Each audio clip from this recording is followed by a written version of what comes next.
Jika diberi peluang untuk berpatah balik masa, perbetulkan semuanya, elak kegagalan berlaku, aku akan memilih untuk tidak melakukannya. Bismillahirrahmanirrahim. Assalamualaikum warahmatullahi wabarakatuh. Salam sejahtera dan salam hormat buat para juri. Nama diberi Nurlana Nafisa binti Muhammad Nurman, pelajar tingkatan 5 dari Sekolah Menengah Kebangsaan Bandar Putra. Pepatah Melayu ada berkata, tak kenal maka tak cinta. Eloklah kiranya saya perkenalkan dahulu sedikit sebanyak tentang diri saya.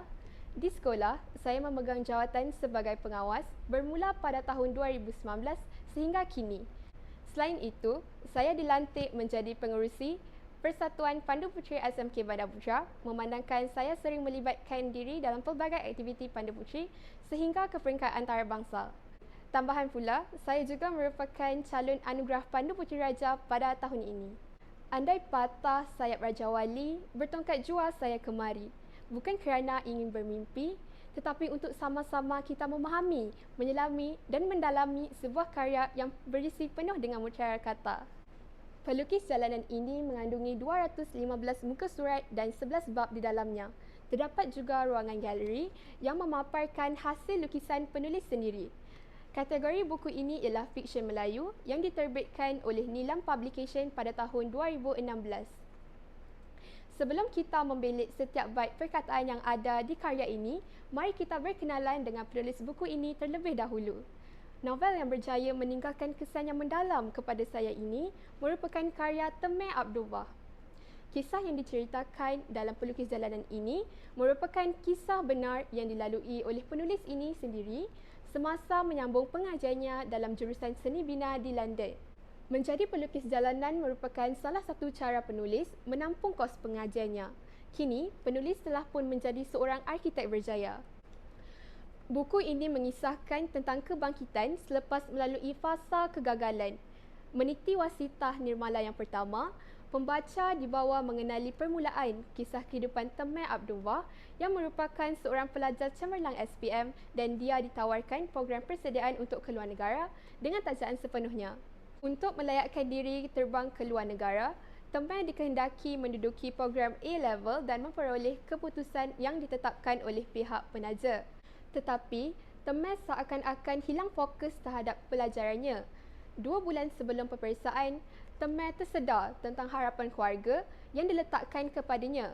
Maka, dalam masa 2 bulan itu, Temeh tekun berusaha menggantikan masa yang telah disia-siakan selama ini. Akhirnya, apabila keputusan A-Level diumumkan, Temeh mendapat keputusan 11 poin iaitu kurang 1 mata dari kelayakan yang diletakkan oleh pihak penaja. Dia terasa sangat kecewa kerana merasakan yang harapan keluarga terhadapnya punah sekelip mata.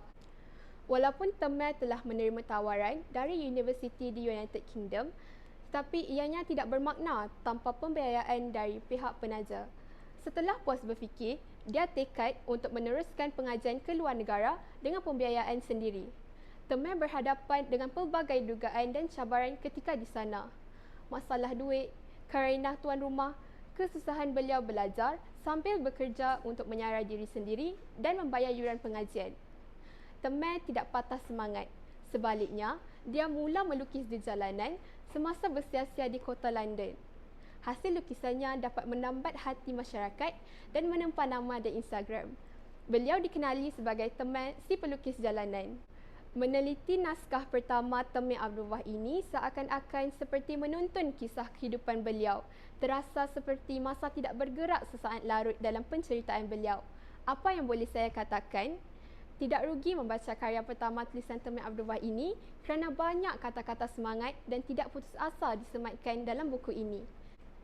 Antara pengajaran yang terdapat dalam novel ini adalah kita haruslah gigih dalam menyelesaikan sesuatu masalah demi mencapai kejayaan yang kita impikan.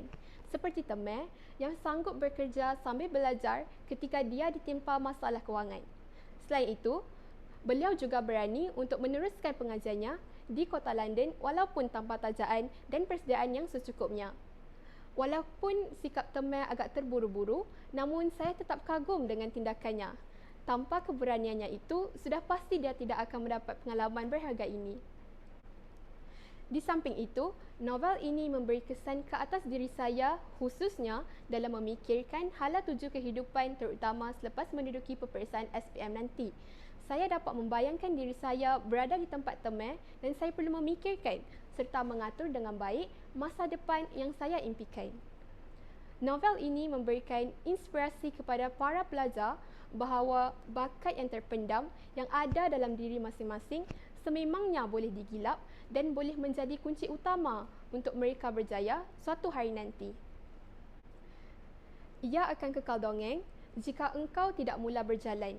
Itulah pesanan Temeh buat mereka yang punyai impian. Sekian sahaja daripada saya. Terima kasih.